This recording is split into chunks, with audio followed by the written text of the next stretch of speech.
Hey guys, Kelly from the Antler Queens and Cyborg Queen Media here. Just popping in to share a couple of wild theories I have that we'll be discussing on our after show tonight at 10:30 p.m. Eastern Time.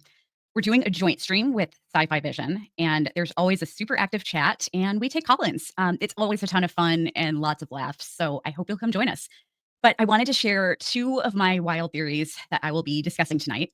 The first is that Ben did not burn down the cabin. I don't think that's an unpopular theory. Um, I don't think anybody did. And I think that's kind of becoming a popular theory too, because of the vision that Van had, where we saw the ember hit the floor, and people are suggesting that that might indicate that that's how the fire started. I do think that's a strong possibility. The other contender, and this is the one that I've been talking about since the beginning of the season, is that it could have been the result of what is known as zombie fires.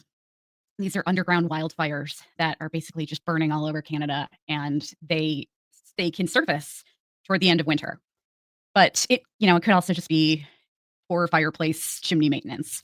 But I think all of the weird stuff that we have seen in the wilderness timeline and in the modern day timeline, even anything weird that can't be explained, I think it's due to carbon monoxide poisoning. This is kind of the theory I've had since the beginning of the season, ever since I went into that cave, and it just explains so much.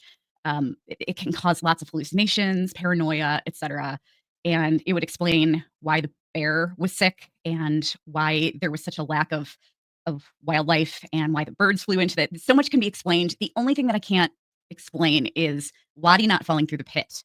However, I have a theory on that too.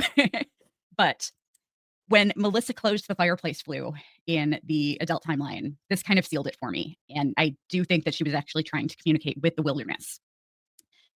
But the other theory that I wanted to talk about is that Jeff and Shauna are done. Divorce is imminent. And though I know you guys are going to laugh at me for this one, I think we could possibly see a Jeff and Misty revenge hookup. I also think that we might see Jeff become an outspoken public figure as soon as Shauna's book comes out. I mean, I think that everyone is going to want to hear from Mr. Shipman. And I think once he has time away from Shauna, his devotion is going to quickly expire. Anyway, join us tonight for the fun at 10:30 p.m. Eastern Time and find out how you can win some cool merch. We are also expanding our team, and we're looking for help with social media, editing, and content creation even. So check out our community post with the links to our applications. We've got a really busy off-season planned, so I'm really excited. We're not going anywhere. We might be putting out videos less frequently, but we are definitely not going anywhere. So see you soon. Peace, love, and Yellowjackets.